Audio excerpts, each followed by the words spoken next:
महात्मा बुद्ध के अनुसार दुनिया पर आप कितनी भी जीत हासिल क्यों ना कर लो, लेकिन सबसे बड़ी जीत आपको तब हासिल होती है जब आप खुद पर जीत हासिल कर लेंगे।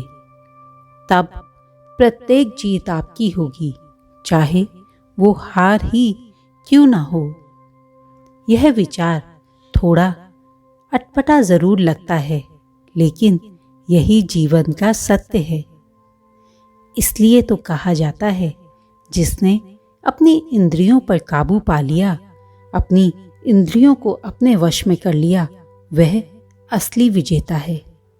अर्थात जिसने अपनी इंद्रियों पर विजय हासिल कर ली, उसे कोई भी नहीं हरा सकता। हमारी 5 इंद्रियों में से एक आँख भी है।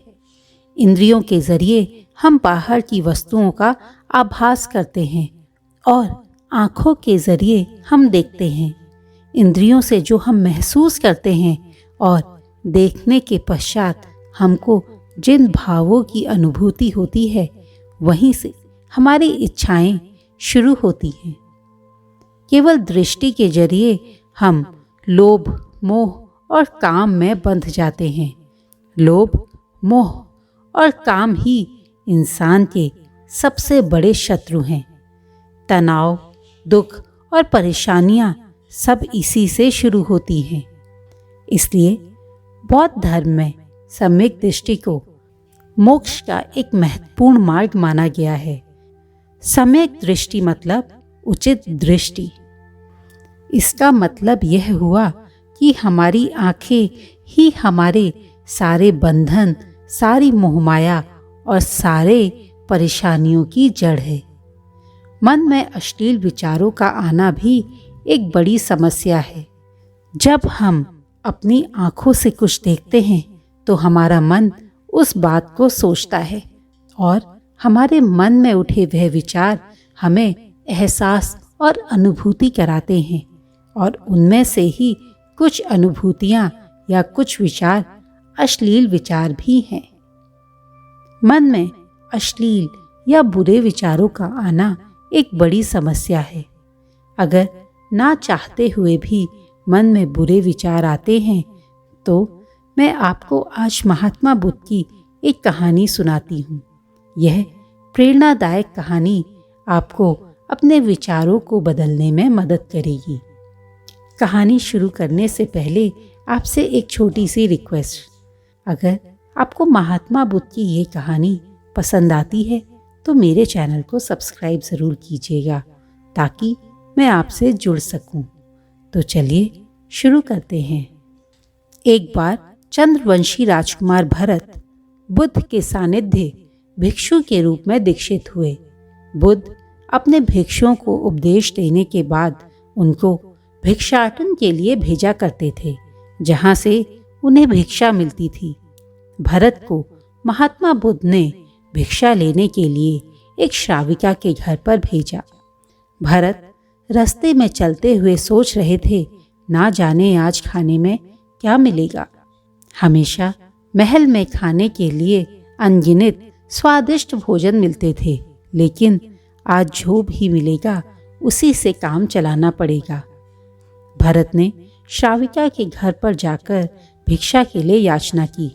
श्राविका ने भरत को बैठने के लिए कहा। श्राविका जब अंदर गई तो भरत पुनः अपने प्रिय भोजन के बारे में सोच रहे थे। जब श्राविका भोजन लेकर आई तो भरत अचंभित रह गए। भरत अपने प्रिय भोजन को देखकर खुश हो गए। भरत भिक्षा ग्रहण करने लगे। भिक्षा ग्रहण करते हुए भरत ने सोचा कि उनको हमेशा खाने के बाद कुछ विश्राम करने की आदत है, लेकिन आज उन्हें यहाँ खाना ग्रहण करने के बाद धूप से होकर फिर आश्रम जाना होगा। भोजन हो जाने के बाद श्राविका ने भरत को कुछ विश्राम करने के लिए आग्रह किया। भरत पुनः खुश हो गए। सारी इच्छाओं की पूर्ति होते हुए देख भरत इसको एक संयोग मानकर खुश होकर थोड़ी देर के लिए लेट गए। लेटते हुए भरत सोचने लगे कि आज तो सोने का मौका मिल गया है, लेकिन हमेशा तो इस तरह से यहाँ नहीं सो सकता। जब भरत सोकर उठे तो श्राविका ने कहा, आपको जब तक यहाँ रहना है आप रह सकते हैं। अब भरत समझ गए कि यह संयोग नहीं हो सकता। श्राविका अवश्य ही मेरे मन को पढ़ रही है। भरत खड़े हुए। भरत ने श्राविका से पूछा, मुझे क्षमा कीजिए, क्या आप मेरा मन पढ़ सकती हैं? आप यह सब कैसे कर लेती हैं? श्राविका ने कहा, शुरू शुरू में मेरे लिए यह कठिन था, लेकिन मैंने खुद के विचारों को देखना शुरू किया। शुरू में मेरे विचारों की संख्या अनगिनत थी, पर मैंने अपना पूरा ध्यान उन विचारों पर केंद्रित किया। मैंने बिना पक्ष विपक्ष के अपने विचारों को देखना जारी रखा। धीरे धीरे मेरे विचारों की संख्या कम होती गई। मेरे सारे व्यर्थ विचार दूर होते गए। तब से मैं दूसरों के विचारों को पढ़ लेती हूँ। यह सब सुनकर भरत घबरा गए। भरत ने श्राविका से आज्ञा ली और वहां से निकल पड़े। रास्ते में चलते हुए भरत अपने विचारों का स्मरण करने लगे। भरत के मन में श्राविका के लिए अश्लील विचार भी आए थे। भरत सोचने लगे कि श्राविका मेरे बारे में क्या सोच रही होगी। भरत को खुद पर शर्म आने लगी। भरत जब आश्रम पहुंचे तो भरत ने महात्मा बुद्ध से कहा कि अब वह भिक्षाटन के लिए कभी नहीं जाएंगे। महात्मा बुद्ध ने भरत को नीचे बैठाया और कहा, क्या हुआ? तुम मुझे अपनी बात विस्तार से बताओ। भरत ने सारी बातें महात्मा बुद्ध को बता दी। भरत की बातें सुनकर महात्मा बुद्ध ने कहा, आज से 7 दिनों तक श्राविका के घर पर भिक्षा के लिए तुम ही जाओगे, लेकिन तुमको कुछ बातों का ध्यान रखना होगा।